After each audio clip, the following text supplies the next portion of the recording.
নমস্কার বন্ধুরা, অর্ণব কিডস চ্যানেলে সবাইকে স্বাগত। চলে এসেছি আজকে জমজমাট একটি রেসিপি নিয়ে, রাধা বল্লবী। দেখুন আমি কিভাবে এত সুন্দর ফুলকো ফুলকো রাধা বল্লবী বানাই। আপনারা পুরো ভিডিওটা দেখতে থাকুন। দেখুন এখানে আমি রাধা বল্লবী বানানোর জন্য নিয়ে নিয়েছি বিউলির ডাল বা উড়ুর ডাল। এটা আমি প্রায় 5-6 ঘন্টা মতো ভিজিয়ে রেখেছিলাম। এরপর এটা আমি পেস্ট বানিয়ে নেব। এটা মিক্সিং বলে নিয়ে আমি একটা পেস্ট বানিয়ে নিচ্ছি। দেখুন আমি একটা পেস্ট বানিয়ে নিচ্ছি, একটু শুকনো শুকনো করে বানিয়েছি। আর পেস্টটা আমি খুব মিহি করিনি, একটু দানা দানা আছে। ঠিক এরকমভাবে একটা পেস্ট বানিয়ে নিতে হবে। দেখুন গ্যাসের মধ্যে আমি কড়াই বসিয়ে দিয়েছি। এখানে একটা আমি ভাজা মশলা বানিয়ে নেবো রাধা বল্লবীর জন্য। তার জন্য এখানে আমি দিয়ে দিচ্ছি 2 চামচ মতো মৌরি, আর দিয়ে দিচ্ছি গোটা জিরে 2 চামচ মতো। এরপর এইগুলোকে আমি শুকনো খোলায় ভেজে নেব। এটা দিয়েই আজকে রাধা বল্লবী বানাবো। এটা হচ্ছে রাধা বল্লবীর মশলা। ব্যাস এটাকে শুকনো খোলায় ভেজে নিয়ে আমি গুঁড়ো করে দেব।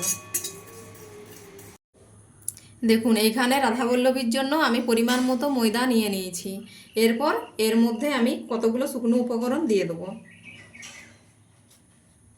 এখানে আমি প্রথমেই দিয়ে দিচ্ছি চিনির গুঁড়ো। আপনারা এমনি চিনিও দিতে পারেন, কিন্তু আমার কাছে গুঁড়ো চিনি ছিল তাই আমি এখানে গুঁড়ো করে রাখা চিনি দিয়ে দিলাম। আর দিয়ে দিচ্ছি পরিমাণ মতো লবণ। এরপরে দিয়ে দেবো যে মৌরি আর জিরে আমি ভেজে রেখেছিলাম সেই গুঁড়োগুলো এখানে আমি দিয়ে দিলাম। আর দিয়ে দেবো আদা আর কাঁচা লঙ্কা একসঙ্গে বেটে রেখেছি সেই পেস্ট। এরপর দেব এখানে আমি বেটে রাখা বিউলির ডাল, প্রায় 3 চামচ মতো এখানে বিউলির ডাল বাটা আমি দিয়ে দিলাম। আর দিয়ে দেবো পরিমাণ মতো সাদা তেল। ব্যাস এরপর এই শুকনো উপকরণগুলো খুব ভালোভাবে আমি মিক্স করে নেব। প্রথমেই কিন্তু আমি কোনো রকম জল ব্যবহার করব না।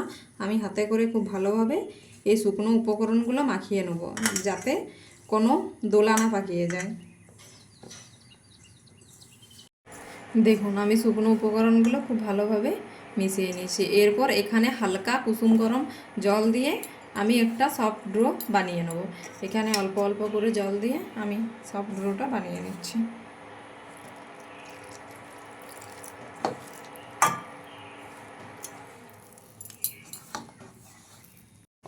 দেখুন কত সুন্দর একটা সফট ডো এখানে আমার রেডি হয়ে গেছে। এরপর ওপর থেকে আমি একটু তেল ছড়িয়ে দেবো। এরপর এটাকে ঢেকে আমি রেস্টে রেখে দেবো। ততক্ষণ আমি পুরটা বানিয়ে নিচ্ছি ঢেকে রেখে। গ্যাসের মধ্যে কড়াই বসিয়ে দিয়েছি, কড়াই গরম হয়ে গেছে। এরপর এখানে দিয়ে দেবো আমি পুর বানানোর জন্য সাদা তেল। তেল গরম হয়ে গেছে, তেলের মধ্যে দিয়ে দেবো আমি অল্প পরিমাণে হিং দেবো। এরপর দিয়ে দেবো এখানে অল্প পরিমাণে কালো জিরে, আর দিয়ে দেবো আদা আর কাঁচা লঙ্কা বাটা।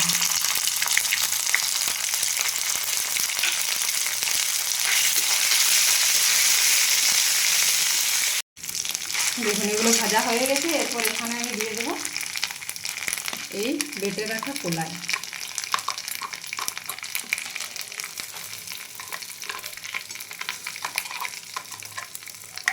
এটা এখানে আমি দিয়ে দিলাম।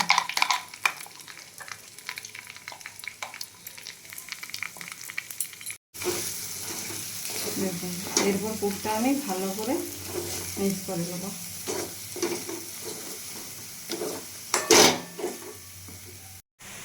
এখানে দিয়ে দেবো ভেজে রাখা মৌরি আর জিরের গুঁড়ো।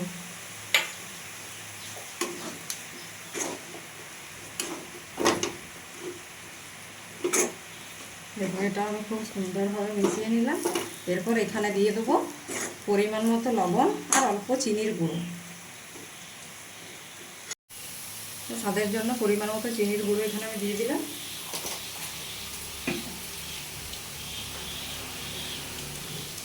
আর দিয়ে দেবো পরিমাণ মতো লবণ। এটাকে ভালো করে মিক্স করে আমি নামিয়ে নেবো, তাহলেই আমার পুর রেডি হয়ে যাবে। দেখুন আমার পুর রেডি হয়ে গেছে, আমি নামিয়ে এটাকে ঠান্ডা করে নেব। দেখুন এরপর এইটা থেকে আমি লেচি কেটে নেব। এটা তখন রেস্টে ছিল, দেখতে পাচ্ছেন আমার এটা কত সুন্দর হয়েছে। এরপর এটা থেকে আমি একটা একটা করে লেচির আকারে কেটে নিচ্ছি। দেখুন সব লেচিগুলি আমি এরকমভাবে গোল করে পাকিয়ে নিয়েছি, আর তার সাথে এই পুরটাও আমি এরকমভাবে লাড্ডুর মতো গোল গোল করে নিয়েছি, তাহলে পুরটা ভরতে আমার সুবিধা হবে। দেখুন একটা পুর ভরে আমি দেখিয়ে দিচ্ছি কিভাবে এটার ভিতরে পুরটা আমি ভরবো। দেখুন হাতে দিয়ে এরকমভাবে একটা বাটি মতো আগে বানিয়ে নিতে হবে খুব ভালোভাবে। দেখুন এরকমভাবে একটি বাটি বানিয়ে নেবেন, তারপর এটিকে ঠিক এরকমভাবে বসিয়ে দেবেন, দিয়ে চারিধার থেকে এভাবে মুড়ে দিলেই কিন্তু সুন্দরভাবে ভেতরে পুরটা আটকে যাবে আর বাইরে কিন্তু বের হবে না। দেখুন এরকমভাবে বানিয়ে নেবেন, দেখতেও দেখতে পাচ্ছেন সুন্দর হয়ে যাবে। দেখুন কত সুন্দরভাবে পুরটা ভরা হলো, দেখতে পাচ্ছেন। দেখুন সব লেচিগুলির মধ্যে আমি সুন্দরভাবে পুর ভরে নিয়েছি। এরপর এটাকে আমি মেলে নেব। দেখুন কিভাবে আমি এটা মেলি। দেখুন এটার মধ্যে খুব ভালোভাবে আমি তেল মাখিয়ে নিয়েছি। এরপর এরকমভাবে আমি এটা মেলে নেব। দেখুন কতটা মোটা রাখছি আমি আপনাদের দেখিয়ে দেব, ঠিক কীরকমভাবে আপনারা হয়ে যাবে। দেখুন ঠিক এরকম রাখতে হবে রাধাবল্লভীটা। এরপর গ্যাসের মধ্যে আমি কড়াই বসিয়ে দিয়েছি, তেল গরম হয়ে গেছে, এটা আমি তেলের মধ্যে দিয়ে দেবো। এটা তেলে দেওয়ার সময় কিন্তু কোনোভাবেই কোনো কিছু দিয়ে নাড়ানো যাবে না, আপনি আপনি উপর দিকে যখন ভেসে আসবে সুন্দরভাবে ফুলে উঠবে। দেখুন আপনি আপনি তেলের মধ্যে কত সুন্দরভাবে ভেসে এলে তখন উপর থেকে অল্প অল্পভাবে এরকমভাবে তেল ছড়িয়ে দিলেই সুন্দরভাবে ফুলে যাবে। দেখুন কত সুন্দর। এগুলো একটু লাল লাল করে ভেজে নিতে হবে, তাহলে দেখতেও সুন্দর লাগবে আর খেতেও কিন্তু খুব সুন্দর লাগবে। দেখুন কত সুন্দর দেখতে লাগছে। আমার কিন্তু রাধাবল্লভী পারফেক্টভাবে তৈরি হয়ে গেছে। দেখুন এটা কিন্তু আমার সুন্দরভাবে দুটো পিঠি ভাজা হয়ে গেছে। এরপর এটা আমি তেল থেকে তুলে নিচ্ছি। ঠিক একই রকমভাবে আমি বেলে রাধাবল্লভীগুলো ভেজে নেব। দেখুন আমি সব রাধাবল্লভীগুলো একই রকমভাবে ভেজে নিয়েছি, দেখতে পাচ্ছেন আমার সব রাধাবল্লভীগুলো রেডি হয়ে গেছে। এরপর এটা কিন্তু আমি আলুর দমের সাথে খেয়ে নেব, আর কত সফট হয়েছে দেখতে পাচ্ছেন। যদি আমার রেসিপিটি আপনাদের ভালো লেগে থাকে অবশ্যই আমার চ্যানেলটিকে সাবস্ক্রাইব করে দেবেন এবং লাইক ফলো শেয়ার কমেন্ট করতে একদমই ভুলবেন না। ফিরে আসছি নিত্য নতুন ভিডিও নিয়ে, ততক্ষণ ভালো থাকুন, সুস্থ থাকুন, সাবধানে থাকুন।